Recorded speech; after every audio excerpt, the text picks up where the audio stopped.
I think that's, such a big part of anxieties is this kind of feeling of trust or lack of Mm-hmm. trust, in our own capabilities, in our own abilities, in the people around us, and essentially, in the type of outcomes that are going to occur.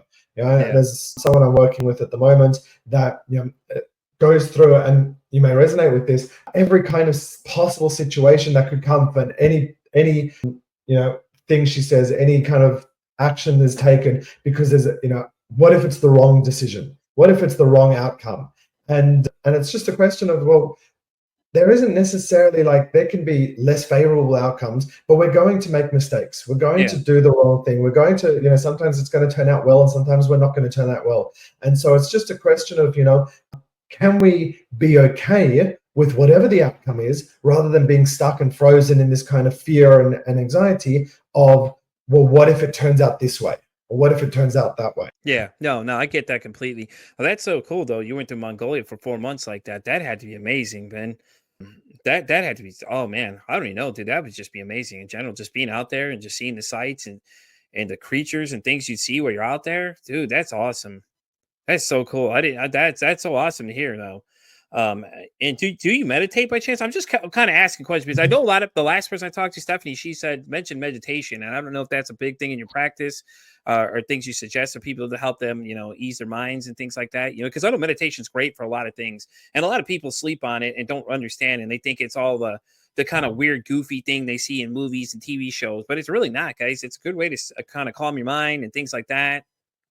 Yeah, so I've done a lot of meditation. I've actually done 3 10-day silent meditation retreats, and I had a practice for a while of doing about 20 30 minutes of meditation daily. At the moment, I've got a 1-year-old daughter, so my practice has kind of gone down in the last few months. But I also do quite a bit of breath work, which also helps just regulate the Yeah. body.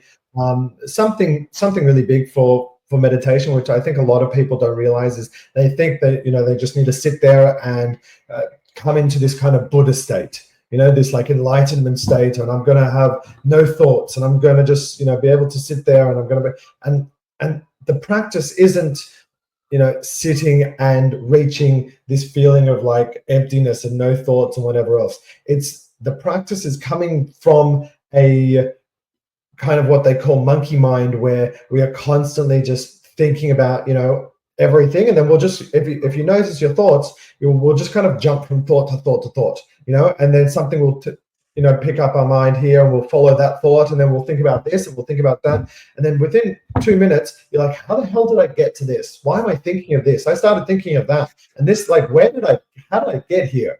Yeah. And so the idea of meditation is just bringing the awareness back to either sensations in the body, back to our breath, which is a classic easy one, because it's in that practice, and it becomes a skill. It becomes something that you improve, of just moving our thoughts back from being lost over here to, okay, we're back here. We're back in the now.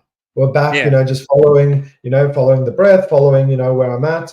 And this really helps a lot, specifically with anxiety, when we're able to do this, in just our day to day, because for anxiety, a lot of what happens is it's just, it's that overthinking. It's Yeah. overthinking about every possible situation. It's where I'm at, what, are they judging me? Are they this? Are they that? All that kind of feeling. And when we can retain that overthinking and move it back to just, I'm okay. I've got this, just like more unified, singular thoughts, then we don't get lost on this like kind of tangent of like negative thought cycles. This clip presented by Smart Labels QR code storage labels. Buy today on Amazon or Walmart.com.